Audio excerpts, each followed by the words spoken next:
Yes, we're now live streaming. Thank you, everyone, and welcome. I think that it is time to kick this event off. So for introductions, we're going to start with Kathy and Steve. Kathy and Steve are two of the most well-respected, longest-serving members of the Green Party of Florida. They are some of the glue that helps keep us together. They operate out of Miami-Dade County. And Kathy and Steve, you have the floor. Thank you, LeBeau. Greetings, everyone. I'm Kathy Gilbert from the Miami-Dade Green Party. I'd like to welcome everyone to the Green Party of Florida's statewide online forum called Bring Your Own Boat, Florida, People and Waters at Risk. This is an Earth Day to May Day event, part of the Green Party U.S. Eco Action Committee's nationwide campaign, Giving the Power to the People, Stop Climate Chaos, and End the War on Workers and the Poor. This theme covers environmental topics and celebrates worker resistance to corporate power, because to win a Green New Deal to solve our climate crisis, we need mass popular solidarity. Before we begin with our program, I would like to invite us to just take a moment to reflect on the amazing reality of the beautiful and fertile planet we do live on. As Floridians, we are surrounded by an ocean, the ocean, which is an origin and anchor of life, giving us cool breezes, food, enjoyment. As a child growing up in Florida, I especially loved and still do love the ocean and feel connected to the whole planet when I'm in it. We have beneath our feet a precious aquifer extending as far as 5 states that we draw on, a third of it for our tap water, half of it for irrigation. We live on a planet that is both bountiful and beautiful, though not infinite in its resources. The Green Party of Florida acknowledges that we are meeting on the ceded and unceded territories of Native peoples here before European colonization. Understanding our nation's history and our failing state, we commit ourselves to the essential work of replacing systems of oppression and degradation with a more just, responsible, and sustainable participatory democracy for the people and the planet. Native wisdom leads the way forward. We will be hearing about challenges we're facing here in Florida from representatives of several of our local affiliates. We want to hear from you in the audience too. To do that, please share your location in chat or on Facebook and tell us about the pressing issues you're facing where you are, environmental, economic, social justice issues. And most importantly, we're here to talk about green solutions. To that end, we have our keynote speaker will be US 2020 presidential nominee Howie Hawkins. Howie will talk about eco-socialism and the Green New Deal. Following that, there will be a Q&A and some announcements. And now to kick off our review of Florida's state of the environment, here is Steve Schowen with the picture from Miami. Hi, everybody. Greetings from Miami, ground zero for sea level rise. Thank you, Kathy, and to all of you here who are concerned about what Greens can do to save Florida and the planet. Miami is viewed as the world's poster child for coastal cities most vulnerable to the encroaching sea due to global warming. Gaining less attention are the number of coastal communities around the world who have already experienced inundation and had to relocate or simply vanish, rendering these populations climate refugees. Florida's coastal cities have not yet suffered that fate, but the handwriting is on the wall. Our cities are similarly vulnerable for a couple of reasons. One is their low elevation, just a few feet above sea level. And secondly, a dike cannot be built around them to wall out the ocean. This is because Florida's geology is a form of porous limestone.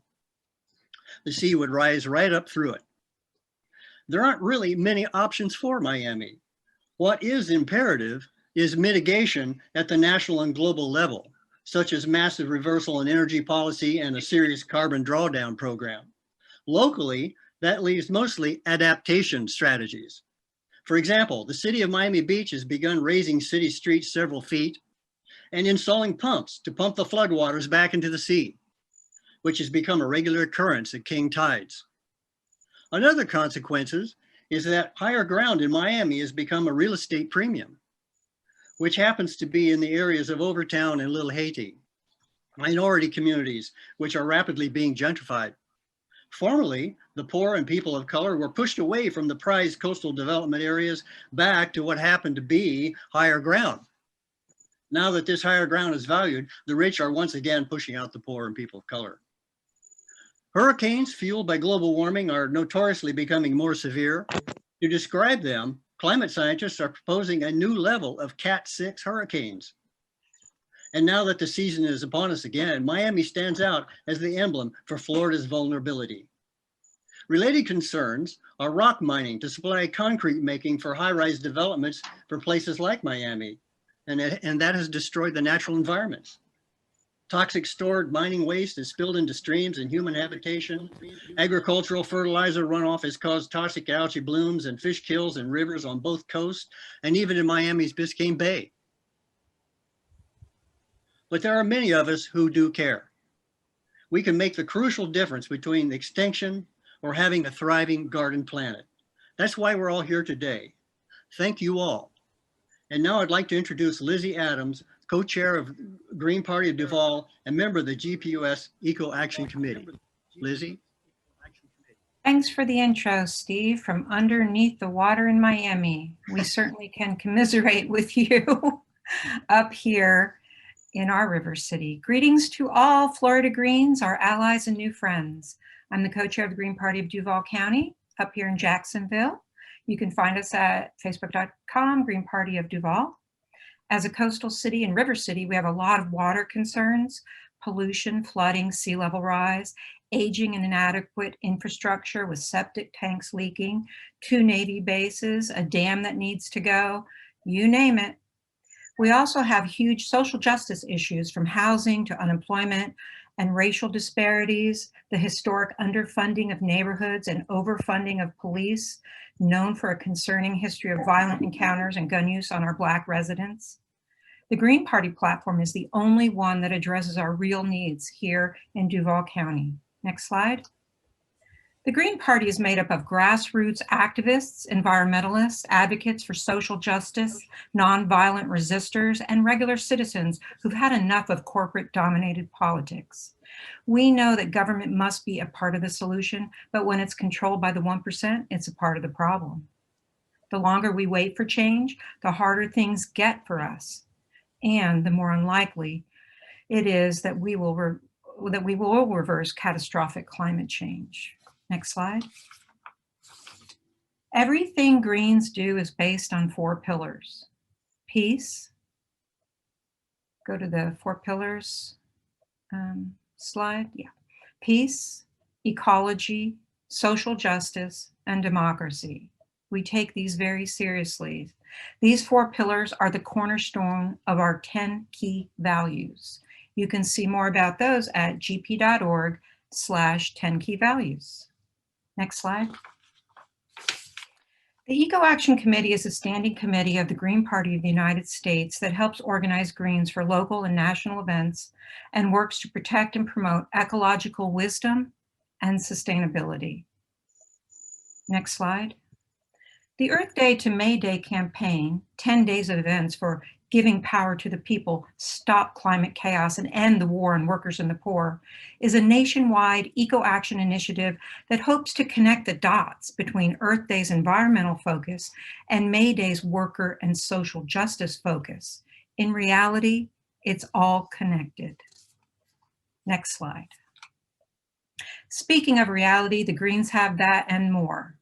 The real Green New Deal is a reality-based because physics and chemistry don't respond to rhetoric. The real Green New Deal is a program for moving America quickly out of crisis into a secure, sustainable future. Inspired by the New Deal programs that helped us out of the Great Depression of the 1930s, the real Green New Deal will provide similar relief and create an economy that makes our communities sustainable, healthy, and just. Just as we have deepened our understanding during this global pandemic that we are all connected through the air we breathe, so too are we connected by the waters that flow through our environments and through our bodies. Taking that with us, let's begin our survey of some of Florida's pressing issues. I am honored to be introducing LeBeau Padenau, the co-chair of the Green Party of Florida. LeBeau ran on the Green Party ticket in 2018 for House District 87 in Palm Beach County. Why green? At the time, LeBeau said, and I quote, that he is opposed to the corruption of the American two-party system. The Green Party of Florida has a great platform that provides real answers to real problems facing this country and the world. I have this commitment to a world of peace and justice for all and to fighting for the most oppressed among us. That is so inspiring, but there's more. LeBeau gained this inspiration for care and service to others from members in his family. His grandmother, Etheline Crockett Jones, was the courageous first board-certified female obstetrician gynecologist as a Black woman in Michigan. And his mother taught at the University of Wisconsin and the University of Michigan. She served as the medical director at Planned Parenthood, following her mother's footsteps as the second board-certified obstetrician gynecologist in Michigan. LeBeau was also influenced in service to the community by his grandfather, who I believe actually served in civic responsibilities up here in Jacksonville. Maybe LeBeau can share just a little bit about that before he gives his presentation on Florida issues. And I'll take it to LeBeau. Thank you. Thank you so much for that introduction, Lizzie. I really appreciate it. To answer your question, my grandfather was actually born in Jacksonville, but when he could get out, he could. Racism in Jacksonville has always been a big issue, and it was an even worse issue at the time that he was growing up. My name is LeBeau Padenau, as Liz explained, and it is a pleasure to be here with you. I have the pleasure of serving as the co-chair of the Green Party of Florida, as well as the Palm Beach County Green Party. Today, I'm going to talk about some of the issues specifically that are impacting Palm Beach County, my county. I believe it's physically the largest county in the state. It is unfortunately home of our previous president, Donald Trump Jr., and it does face some specific, very pressing issues. Number one, honestly, for the average person in Palm Beach County right now is our housing shortage. We're facing a record housing shortage. Housing prices have gone up 25% over the course of the last year, and our housing stock is currently at less than half of what is considered healthy for a healthy market. Meanwhile, at the same time, just this past weekend, our county commission has passed an anti-homeless ordinance that will allow police to harass homeless people in certain areas of the city. Palm Beach County late last year passed their police budget. $700 million we spent on police while we are in the middle of a housing crisis and a public health crisis. I did a little research, and I noticed that Palm Beach County spends more on police than 90 countries in the world spend on their military each, or more than the top 14 countries combined spend on the military is what my county spends on police. Meanwhile, in the rural areas out west in my county, areas like Pahokee and Belglade, we see extraordinary examples of environmental racism. I actually did not have a bunch of images that I wanted to show, but I will tell you, there's a community out west called Belglade, and Belglade is home to 2 of the 3 public housing community areas here, public housing communities here in the state of Florida. They deal with sugarcane burning. It's a agricultural practice whereby throughout the season they will burn sugarcane to burn off the wrapping around the outside to allow the green part to get to sunlight.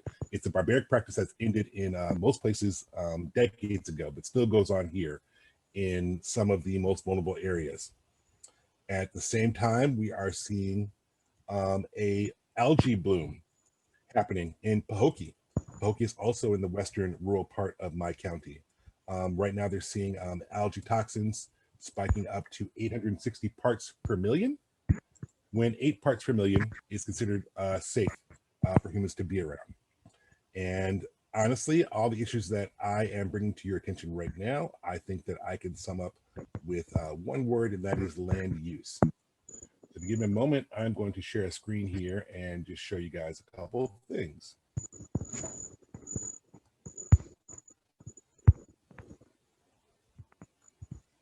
Here we are. All right, this is just good old Google Maps, and this is my county. Right here is Pahokee Marina, and this is where we're seeing the explosion of the blue-green algae. Right down here, we have where the sugarcane is being burned. And as I said, these are the rural, poorest parts of my county. If these people want to go to a county commission meeting, they've got a nice hour-long drive ahead of them in the middle of a business day. The Oak Glade is here. And you'll notice all this empty land around here is agriculture, where we're burning the sugarcane and things like that. Right down here in this area, you'll find the Belle Glade Elementary School. And over here, you'll find the Florida Sugarcane Growers Co-op. And I saw something pretty amazing looking at this earlier. I just wanted to share with you. This is not the burning of the sugar cane. This is a smoke processing facility. And you see the amount of smoke that's being put out here, just on a normal average Google picture.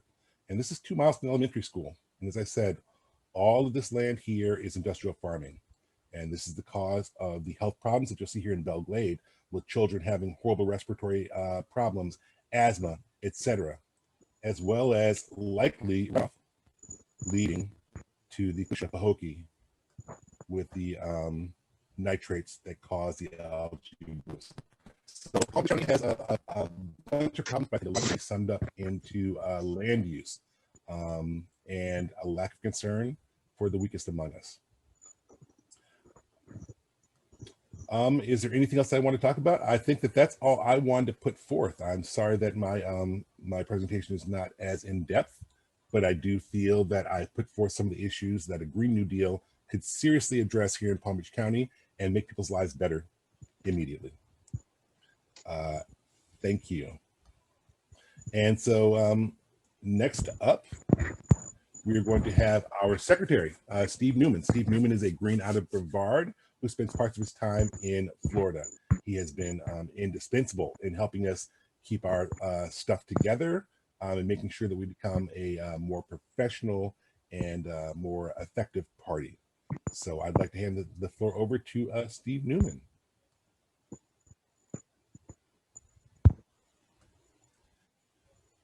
Steve, can you hear us? Aloha, dudes and dudettes. I was just waxing up my board for the hurricane swells that keep coming earlier, later, bigger, and more often than ever. With the impending doom of the 6th mass extinction event we're in, you really got to look for the bright side to keep your mellow from being totally harsh all the time. I, for one, wish we'd quit squandering billions of tax dollars that belong to all of us, dumping sand on our beaches every year to protect the $1 million oceanfront properties from falling in. My house is a couple miles inland, so maybe I'll be oceanfront someday too. If there's one thing I've learned from surfing over the last 40 years, it's that Mother Nature will always have the final say. Whoa, that's gnarly. That's a real coconut to the noggin. You gotta laugh, keep from crying in pain. So how about a joke? How do fish get high? Seaweed. But you know who's not getting high or laughing in Florida lately? All the sea creatures, including our friends the manatees. This bell cow species, or bell sea cow, would rather starve to death than freeze to death. Can you imagine being faced with that choice? The Indian River Lagoon has lost an estimated 46,000 acres of seagrass, partly from development and partly from chemicals like nitrogen and phosphorus, which are often from fertilizers. The state says 432 had already died this year as of March 5th. That's like 3 times the average. Meanwhile, the sugar industry and other big ag, when they're not dumping fertilizers on their land, which incidentally come from phosphorus mining, another Florida industry destroying our environment, like the gypsum stack they just drained into Tampa Bay, they douse everything with herbicides. Simultaneously, the state is dousing our waterways with poison to kill all the vegetation. All of this is then drained from inland waterways into the Indian River Lagoon and other water bodies leading to massive algae blooms and fish kills. That's a pretty grim reality for the sea cow and other species that depend on seagrass for their survival. Not to mention the people like me that love Florida for the water recreation. Even with this confluence of bad decisions, one thing that keeps me going is my involvement with the good people of the Green Party. You can help us work toward a better future by going to registertovoteflorida.gov and changing your voter registration status to green. Then filling out our active membership form at the address below that. The Green Party helps me keep hope alive that we can rise faster than the sea to conquer these challenges before it's too late. Thank you.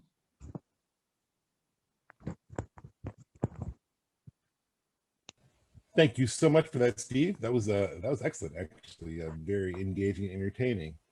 All right, so next up on our agenda, I'm very excited to introduce my co-chair, Robin Harris. Robin Harris is an absolute inspiration to me. Her on-the-ground ability, her ability to engage directly with people is second to none. We've seen her do a lot of work, especially this session in the legislative session, getting in touch with our legislators and making sure they know what Floridians really want. She also serves as the chair of the Central Florida chapter, which also contains Orlando and the mighty Disney. So Robin's going to talk about a little bit about Central Florida, the GPFL, and some of her legislative efforts. I am happy to turn the floor over to her. Robin, you have the floor. Thank you for such a kind and nice introduction. So yeah, I was sitting here thinking I just finished one Zoom, so I'm always confused as to where I am and who I am sometimes. So yeah, I want to start off by lifting up tonight that as much as we speak of our environmental issues and such, and which are very important, I think we must take time to acknowledge that we're on stolen land. And I'd like to, right where I am, this land belongs to the Seminole people and the Miccosukee, hope I'm saying that correct. This was their land. And thirdly, I like to also acknowledge all of the bloodshed at the hands of police brutality.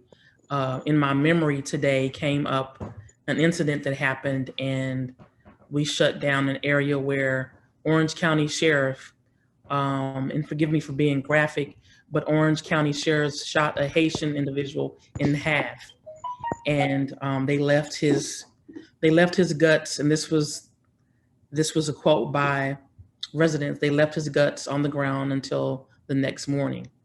And so I think it's important to acknowledge all those things that make up our environment, unfortunately.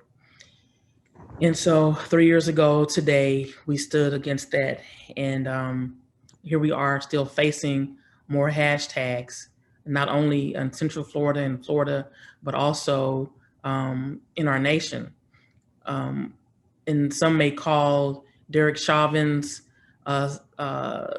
conviction a victory, but we have to remember that while that was happening, Ma'Khia Bryant took 4 shots to the chest, a 16-year-old girl who's now dead.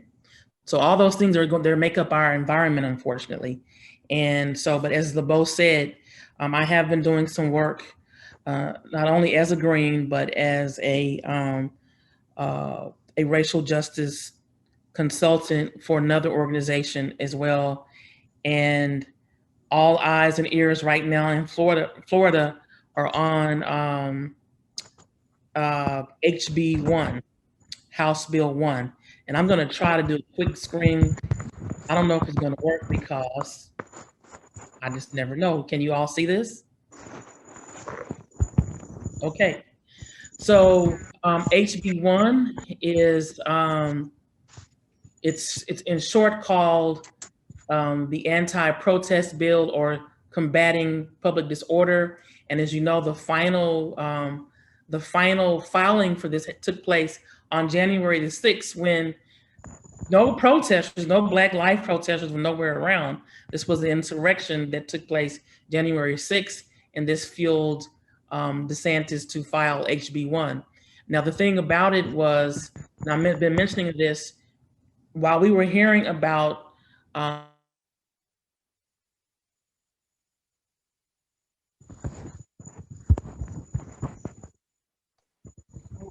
You're frozen temporarily. we were trying to educate. I'm sorry. Would you be able to repeat what you just said for about the last 30 seconds or so? You were frozen for a moment.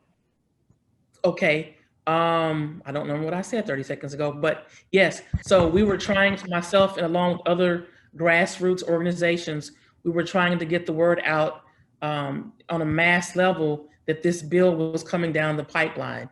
And so just a little bit about what it is, in case people don't know now. It's really, to me, it's a blast from the past. DeSantis is the godson of individuals who sent this poison down the pipeline a few years ago. Barry Goldwater, Richard Nixon, the same black codes that govern or restrict the freedoms, because this is targeted and aimed at Black people. And so we see these Jim Crow type laws. And within that, combating public disorder, there's like a package of bills that affect us. RICO laws, it goes on and on. And he uses phrases as they did in the past, the restoration of law and order, which, as the Bo talks about, Trump is still living here. He's still here. And so, but he used that rhetoric as well. And so it's a dog whistle. Basically, it says, get Black people. So get Black and brown people. So, and years ago, that law in Oregon was a dog whistle also to end protests, marches, and boycotts. And so the other thing that I want to point out is that this legislation came earlier after the death of George Floyd.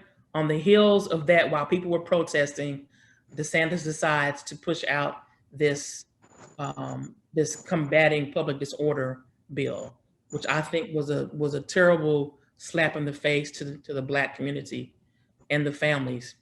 And just some documented history that Florida, between 1882 and 1930, on this land, that's why it's very important to acknowledge what's happened on our land.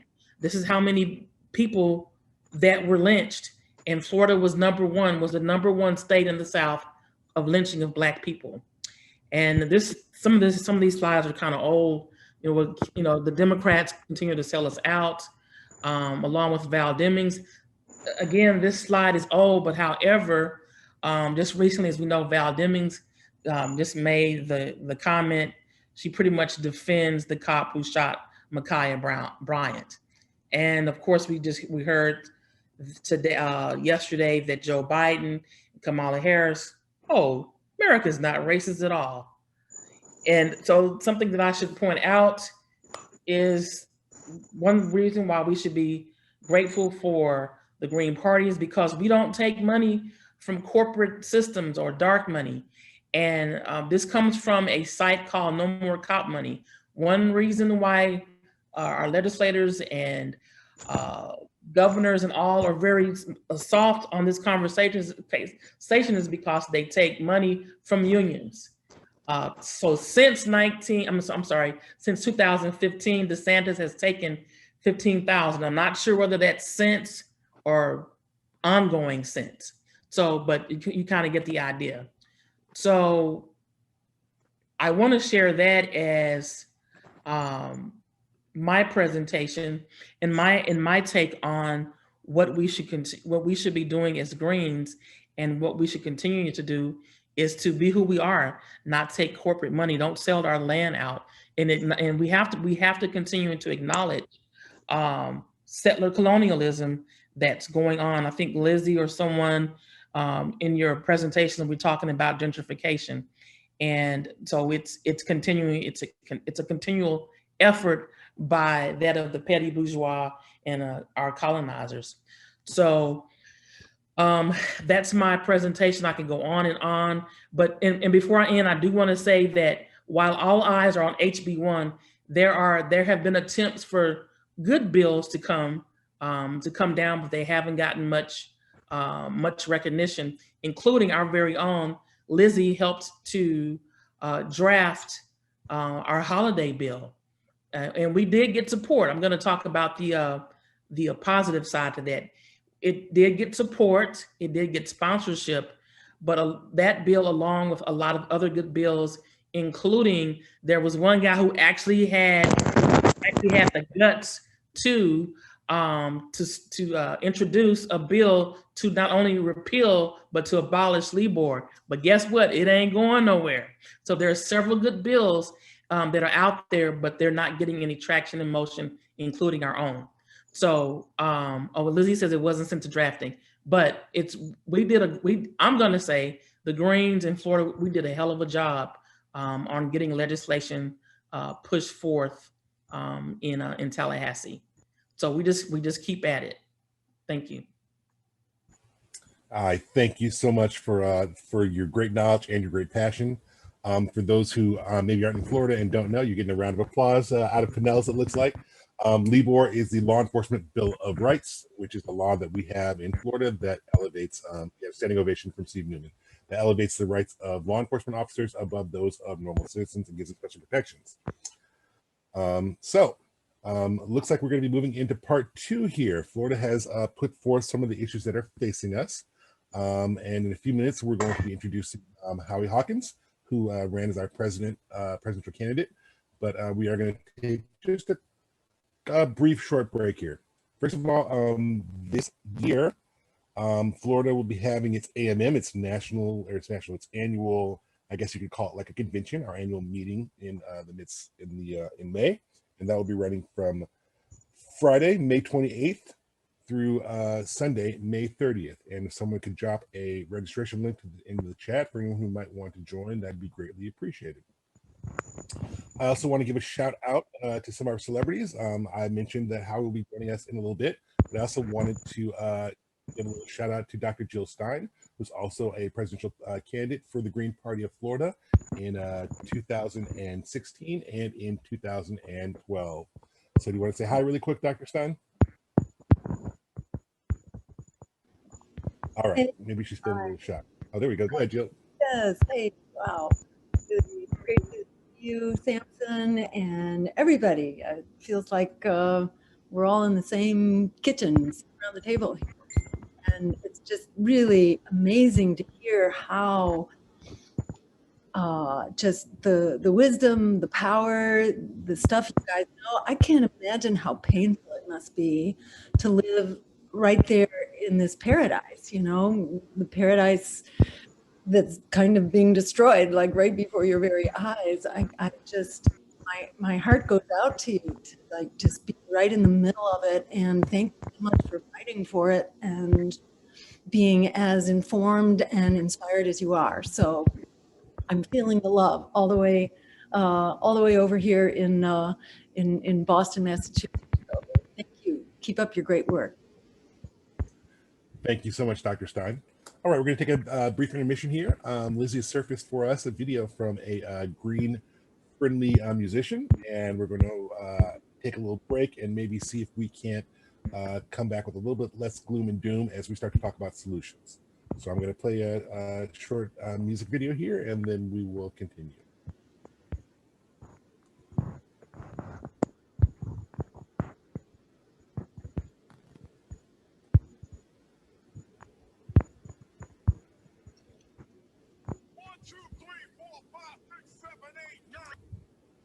Sorry, my mistake there.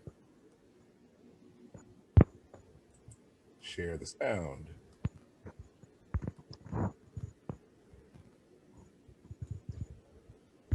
One, two, three, 4, 5, 6, 7, 8, 9. It's the 10 Green Commandments. Yeah, I'm infinite skills. Let's go. I've been with the Greens for years. True. It made me less animal. There's rules to the switch. They gave me a manual. The 10 key values needed for you to get democracy on track. Not your rights pushed back. Let's go. Rule number uno. You should already know grassroots democracy is the only way to go. For sure. Invariably, power leads to misdeeds. So to fight that plight, we must all unite. Number two, social justice and equal opportunity.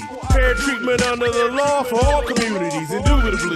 Society flies highest when we remove all bias. We should definitely try it. Number three is probably what you knew about Greens. Ecological wisdom is how we came on the scene. We are all one team. Facts. People and the planet can't live without nature, so don't take it for granted. Number four, nonviolence. Heard this before? If you live by the sword, then you die by the sword. Number five, power must be decentralized. Resolve it at the local so all of us don't control you. Number six, community-based economics is the culture.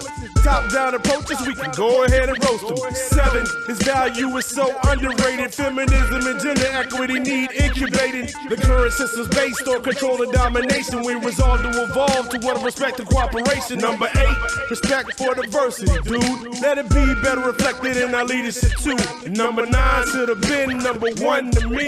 We encourage two types of responsibility, personal and global, Let me try to coach you, foster peace with self and planet, let that be a go-to. Number 10, sustainability and future focus. We don't want our descendants to be hopeless. Nope. Money might be cool, but it won't ever replace this rock we call Earth that's floating through outer space. Follow these rules and duopolies start to break up. If not, the oligarchs will keep stacking cake up.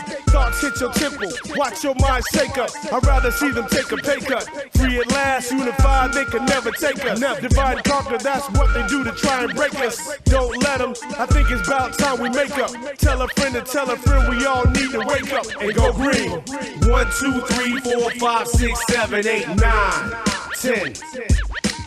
1, 2, 3, 4, 5, 6, 7, 8, 9. It's the 10 Green Commandments.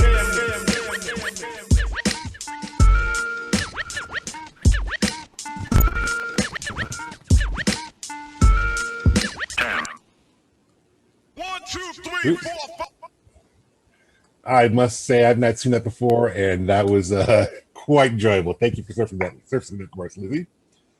Okay, so next up, I'm going to introduce Rose Roby. Rose Roby serves as the recording secretary for the Green Party of Florida, and also played an integral role in the campaign of Howie Hawkins in 2020, that historical campaign. Rose has a clarity of vision as to what the world can be, a political, it flows through her veins. I don't know how to put it in words, but she has her principles, and they ride with her in everything she does. And I greatly look up to her as one of my mentors. So Rose, I'm going to give you the floor. Thank you, LeBeau. Thank everyone for being here tonight. Just a few words about Pinellas County, because, you know, people went over their locals, and in a way, you know, there's something interesting about how we're doing this. I mean, by the way, I will be taking off these sunglasses as I read questions to Howie because of the whole I'm blind in them. They're really good for bright sun in my face, but not as good when you're sitting in your living room. So I can't read anything. But here in Pinellas, we represent, St. Pete, I should say, represents 3% of the population of Florida. We are also responsible for 50% of the sewage in Florida's water. We are a greenwashed city. We have a liberal democratic city council. And we are also, as Robin was bringing up, highly gentrified, and the march towards gentrification keeps happening. This was one of the big reasons they wanted the land in which our old sewage plant was sitting on, and they destroyed that sewage plant, leaving us one sewage plant down at a time when we already had problems. We have had over 1 billion gallons of raw sewage dumped into our waters here. Because of this, we have experienced red tides, and all sorts of environmental disasters. Here's something that a lot of people don't know, the Tampa Bay Rays. They are playing in a stadium that they destroyed a Black neighborhood to create that stadium. There are graves beneath that stadium. So there is a tie between the gentrification, the racism, the Jim Crow laws that the state is entrenched in our history, entrenched in the South. And the Democratic Party here, they say better things than the Republicans. Sometimes they even do better things than the Republicans, which isn't hard to do given who the Republicans are. But you know what? They've let all this sewage in our water.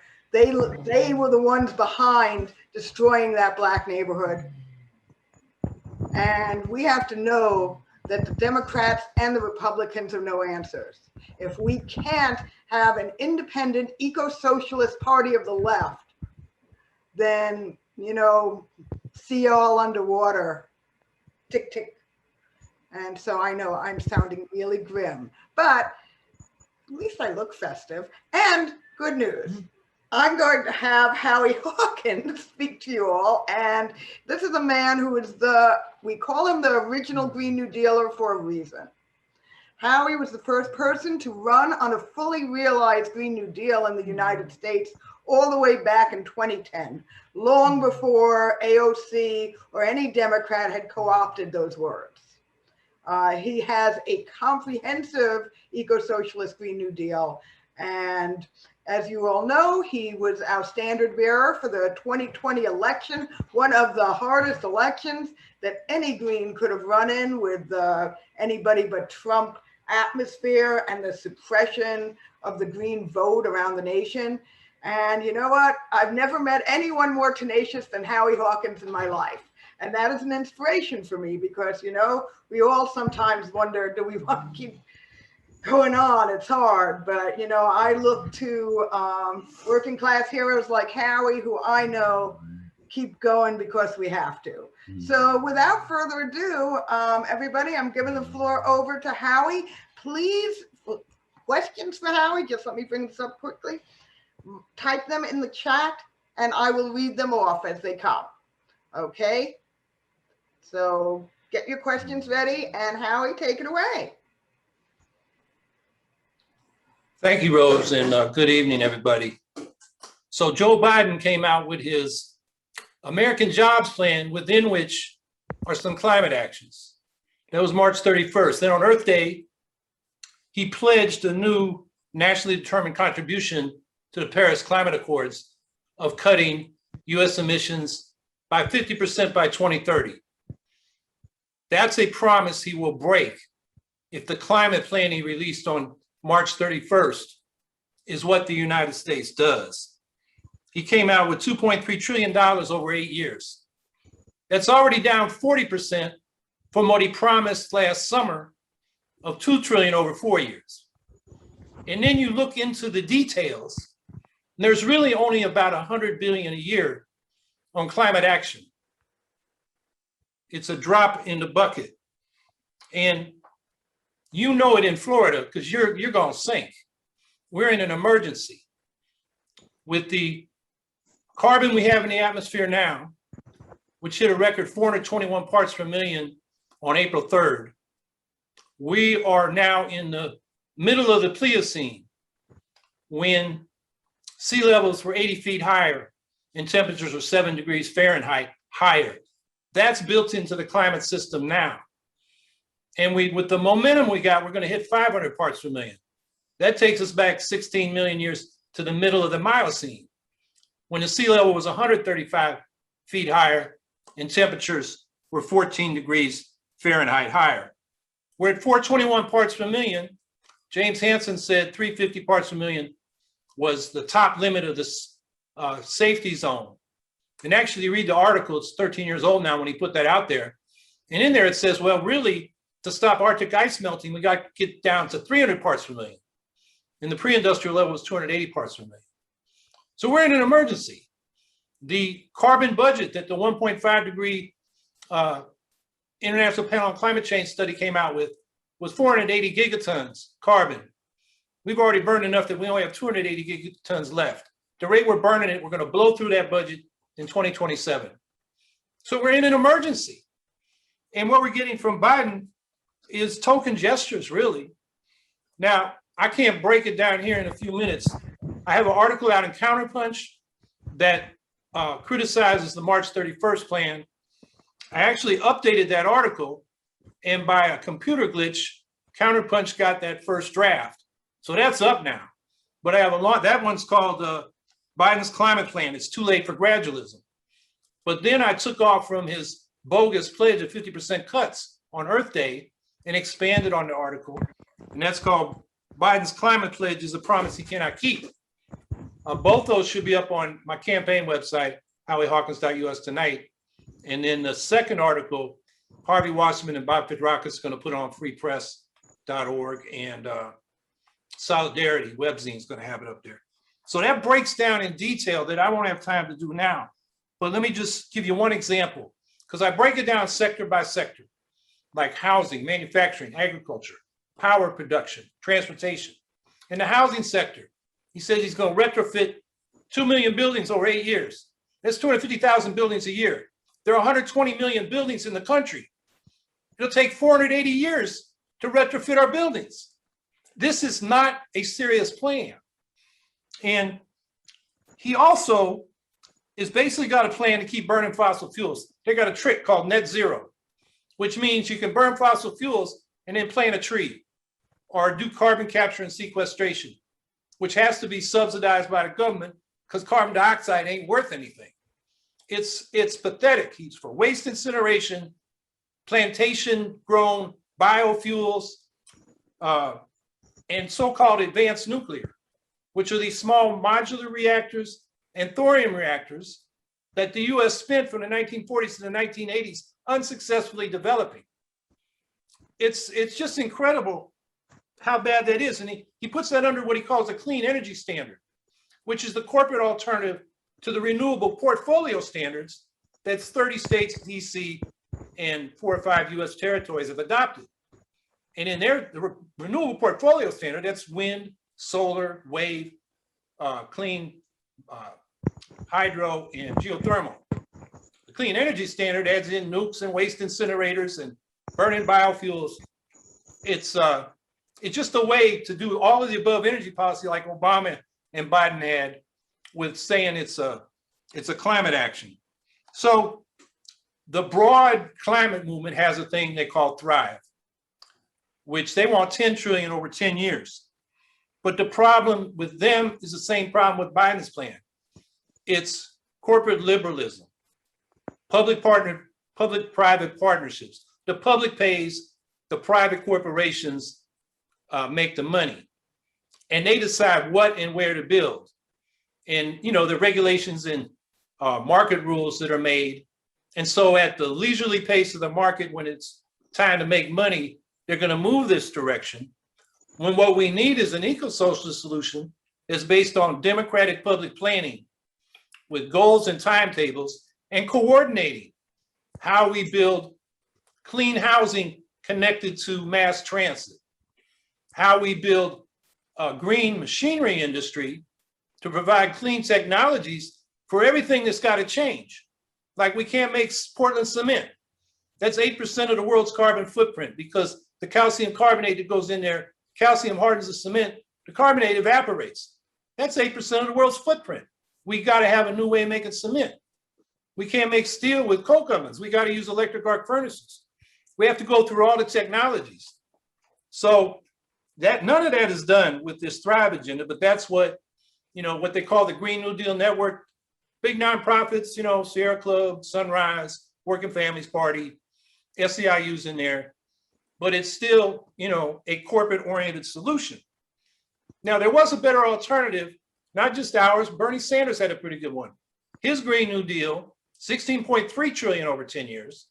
Now we're talking about real money. And he did a lot of it through the public sector for power and housing and transportation. And of course, our eco-socialist Green New Deal, that was 27.5 trillion to transform the economy to zero emissions and 100% clean energy by 2030.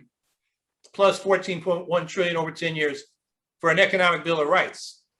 So that everybody's taken care of, rights to job, income above poverty, Medicare for all, affordable housing for all, great lifelong public education, and a secure retirement by doubling Social Security benefits.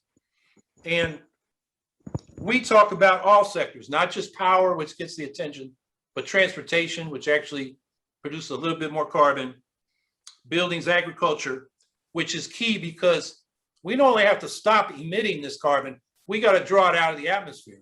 And rebuilding carbon-rich soils is the second biggest natural climate solution to rebuilding the world's forests. And there's one fact in these articles that if we don't meet the 1.5 degree, and even if we do, at 1.5 degrees rise in Fahrenheit, a lot of the ancient forests that we used to have, we won't be able to grow forests there. The climate will be too hot. So, you know, we're really, really on the edge of the precipice. Another thing that the Biden plan, the Thrive plan, did not address, Bernie's did, to his credit, and that is the climate debt. There was a response to Biden, came out around Earth Day. They said 50% is not enough. It has to be 195%. This was Friends of the Earth and some of the more radical environmental groups. And they wanted 70% domestic cuts and 105% cuts overseas through basically a Green New Deal. Now, the Eco-Socialist Green New Deal we put out there had $1 trillion primarily for transferring green machinery. So countries that are not developed can produce their solar panels, their wind generators, their clean cement, their clean steel, and the other ways so they can industrialize on an ecological basis. The other thing on manufacturing, we got to design it so it's zero waste, or as near as we can get to it. So we aren't always extracting things out of the earth, which is an environmental problem, using it and then putting it back out as waste. We got to have manufacturers take back their products when they're used up for reuse and recycling. So that's a key part of the Eco-Socialist Green New Deal. And you can't do that through private enterprise and the chaos of the market. You got to have coordinated planning. And that's where I think what we bring to the table, and this is, we got to bring into the climate movement, this eco-socialist perspective. And when I've talked about this, you know who gets it is those Sunrise kids, not their leadership, their rank and file. I can't tell you how many forums they've had me in, how many youth climate conferences I've been in, because they get it. They know that what Biden is putting forward is not anywhere near what we need. And even what the leadership of their own organizations are doing, trying to push the Democrats, is not enough what we need. So we should not look to those big green groups for validation. We need to go out there and talk to people with our own program. And in the meantime, there are things we can win right now. We can fight to ban fracking. We can stop these pipelines and the new fossil fuel infrastructure. Because once they're built, we're locked into decades of burning fossil fuels. So Enbridge Line 5 or 3, we stopped Line 5 in northern Michigan. Now we got to stop Line 3 in northern Minnesota. Biden could do that by executive order.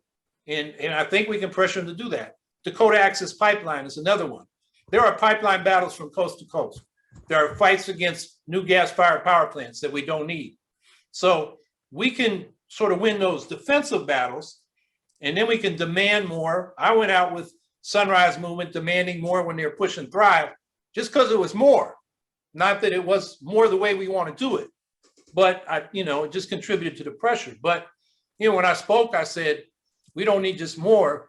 We need the economic democracy, the power to carry through this eco-socialist Green New Deal. So I've gone 10 minutes. I think that's what I had. So I'll stop there. Thank you.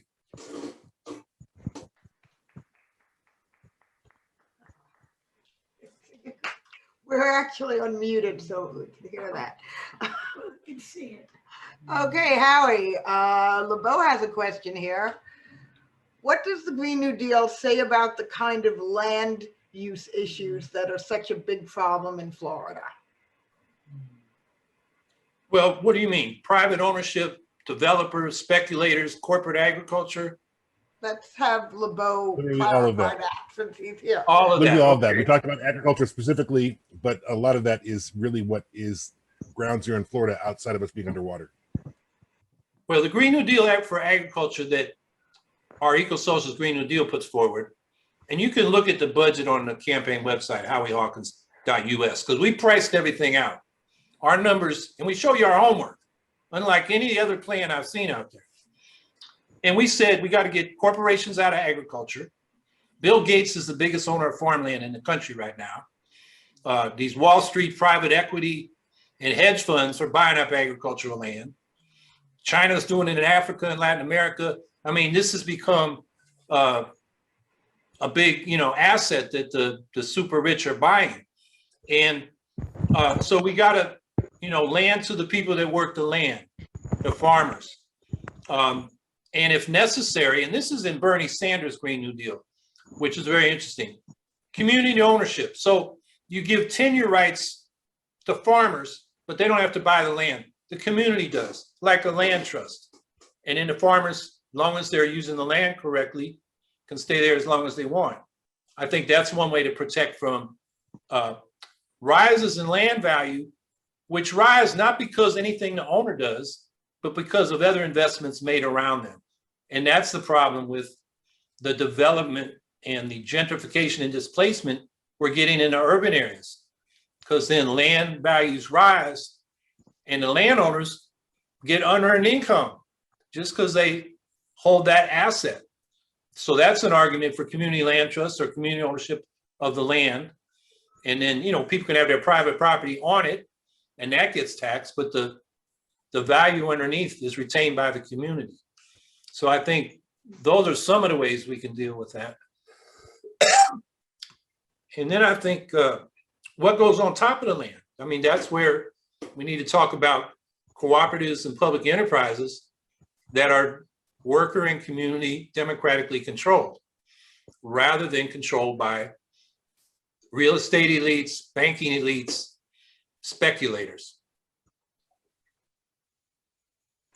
Thank you, Harry. Next question, I know you'll appreciate. This is from Lizzie Adams, who played such a major role in putting tonight together. Her question is, explain how ranked choice voting promotes democracy. Well, ranked choice voting in a single seat race gets rid of the spoiler problem. The incentives for progressives to vote for the centrist corporate Democrats instead of the progressive Greens are built into the plurality voting system. They vote for those centrists to stop the extreme right, the Republicans. And this has become worse in the last decade. The Republicans are no longer a conservative party.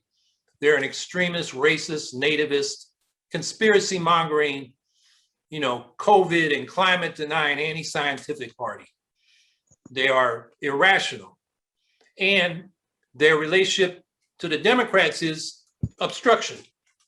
And so everybody center and left sees that. That's why there was so much sentiment, get rid of Trump at any cost. And that's the way it is now. So it makes it even harder for us in a plurality voting system because, we get portrayed as the spoilers. With ranked choice voting, you can rank the Greens first and the Democrats second. Not a problem. But the other problem, and people really have to understand this, if we have single member district ranked choice voting for legislative bodies, not much is going to change because single member district winner take all election systems also create two-party systems.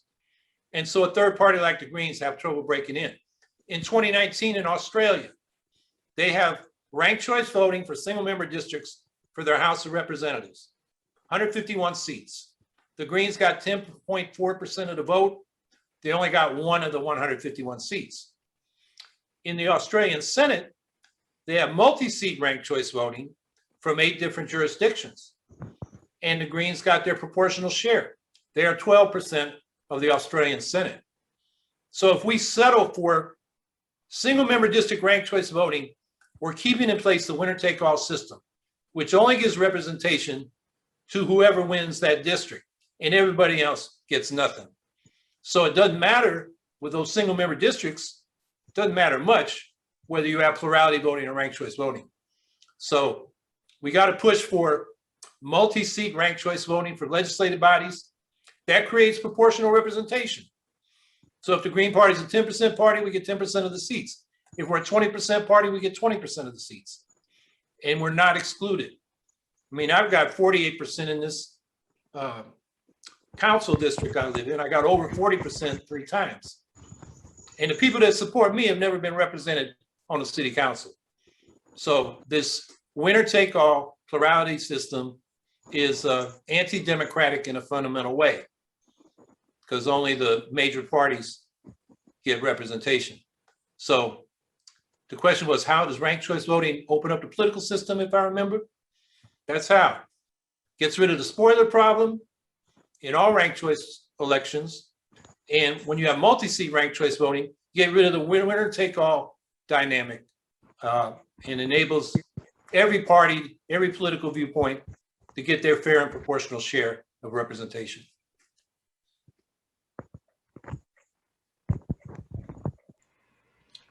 Thank you.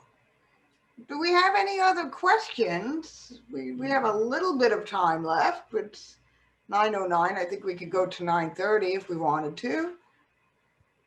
So I'm just, wait. Steve Newman does have a question. Hold on a moment. Steve Newman is our party secretary. Do you think it's too late for the continued dune replenishment to work as a strategy to mitigate significant loss of land in Florida? Or are we too far over the precipice already? And have you considered what that would look like? You know, I haven't studied dune replacement. I think I read a book called Our Periled Ocean by Wesley Marks or somebody back about 1971, right around that first Earth Day. And it did talk about efforts to, you know, replace beaches. And the impression I got from that, it was kind of futile. But I just don't know. But I do know, Steve, as a fellow surfer, I got 4 cousins in Hawaii, and I've been surfing a long time with them. You know, I hate to see what's happening to our coast, but I just don't know much about dune replacement. I can't really speak to that.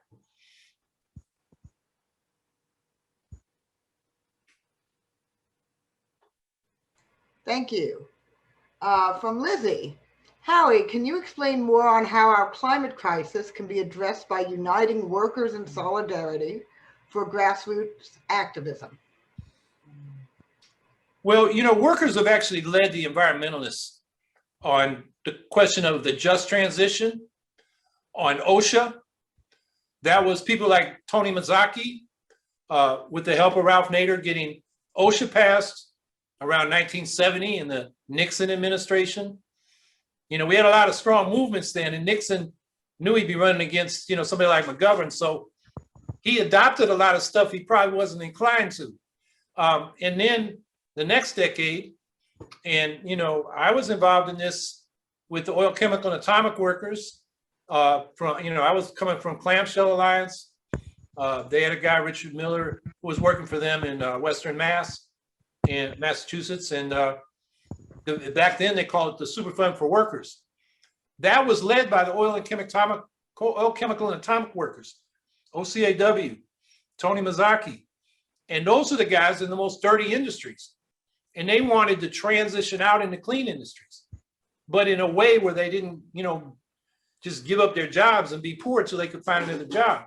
So that's where we get this idea of a just transition, 5 years of income and benefits if you're displaced from an industry by these changes we need to make to deal with the climate emergency, or to deal with demilitarization and shutting down military industries. So that's the kind of thing we need. And unfortunately, the environmental movement has not been as aggressive as they could be working with the unions. And there's a big divide in the unions. I mean, there's an international group called Trade Unions for Energy Democracy, and they've got unions all over the world, but have trouble in most countries with the building trades. And I used to work in them, and, you know, their attitude is a bird in the hand is worth 2 in the bush. I'd rather be building this nuclear power plant than waiting for the wind generators to come along or whatever it is. So they're divided, but we can make victories. Last week, the president of the United Mine Workers said, you know, we see the handwriting on the wall. Coal is going. Give us a just transition and we'll help you. Unfortunately, Biden climate plan has no just transition in it. They have a lot of rhetoric about union jobs, and you know that's good. It's even for the PRO Act. PRO stands for, I forget what it stands for, but it's a good labor law reform bill. But nothing about a just transition. So when he shut down Keystone XL, I mean, I heard it from fellow Teamsters. I'm a retired Teamster. And they were saying, well, what about the Teamsters that are working on that job? What's going to happen to them? And there was no transition for those people when Biden issued that executive order. And everybody from Donald Trump to Richard Trumka was complaining about that, opposing shutting it down because it was taking jobs. That's exactly the position we don't want to be in. That's why a just transition is so important in bringing environmentalists and the labor movement together. So, you know, the environmental movement leads on some things, but the labor movement is led on, you know, OSHA and the just transition concept. And now even the mine workers are saying, okay, let's go beyond coal. So there's plenty of potential there. We just got to solidify it.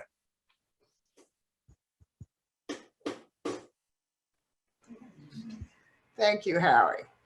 And if I occasionally look like I'm laughing at inopportune moments for that, it's because my mother Maggie is here and her role in these meetings is to say inappropriately funny things to me while I'm trying to work. Everyone has a job.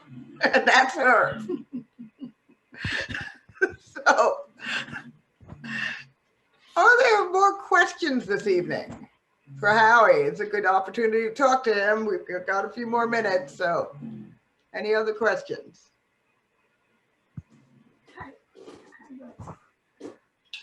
All right. Well, is that Aaron? Yes, hello. Hi, Aaron.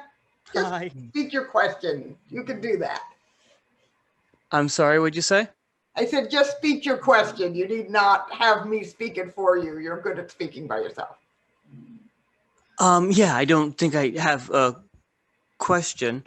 I thought I was just next on the agenda after the questions are finished. Is it time for that, or okay. did I misunderstand?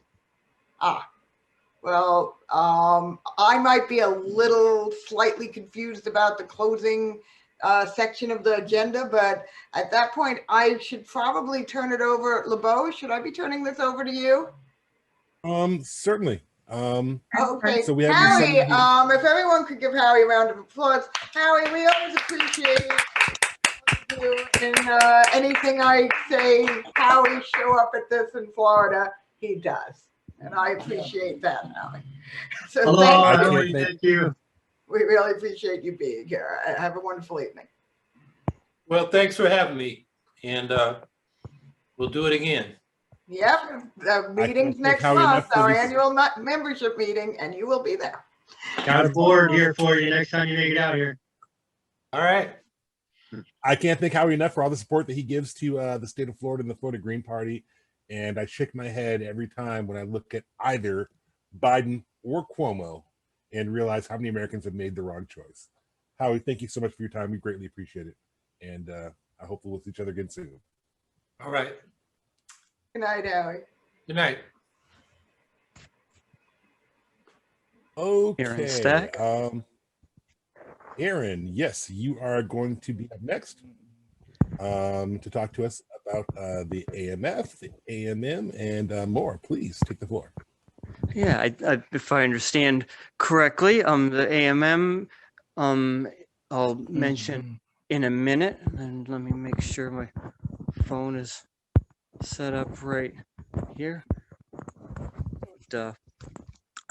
I wanted to mention, I'm the person who comes on at this point in the thing to try to bilk you for your money. So if anyone wants to donate to help to this cause and the Green Party of Florida, I am the treasurer.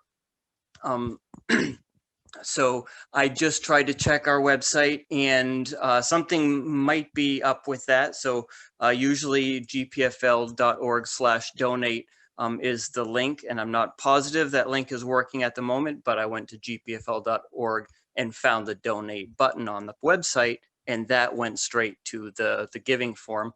So I would encourage anyone who would like to contribute there. We get a few monthly donations periodically from regular people, and that's most of our financial activity is regular people just giving a little bit here and there or recurring amounts. So if anyone would like to go to the website and do that, or if you'd like to give some other way, you can always email me at treasurer@gpfl.org, and I would be happy to work with you on setting any of that up. So then the other thing is our AMM coming up soon. We're having our annual membership meeting for the Green Party of Florida. I think it's going to be primarily, if not entirely, an online event, but we will be having workshops that are being organized. Excuse me, as at the time being, we're working through trying to figure out and get it all ready as we do every year. It's always a fun thing to get ready for the AMM, and that's coming up, and we're excited to be presenting that very soon. So we hope many people will be able to attend and join us for that soon. And if maybe someone can remind me if there's anything else on the notes, but that might be all I have to bring for you today. Thank you very much. Thank you so much for that, Aaron. I did put a link to the donation page in the chat, and I will fix the donate special designation gpfl.org/donate in the next 15 minutes. Let me see, as we wrap here, I want to thank everyone for joining us. I especially would like to thank our celebrity guests, Howie Hawkins and Jill Stein, who both have had to move on to other events.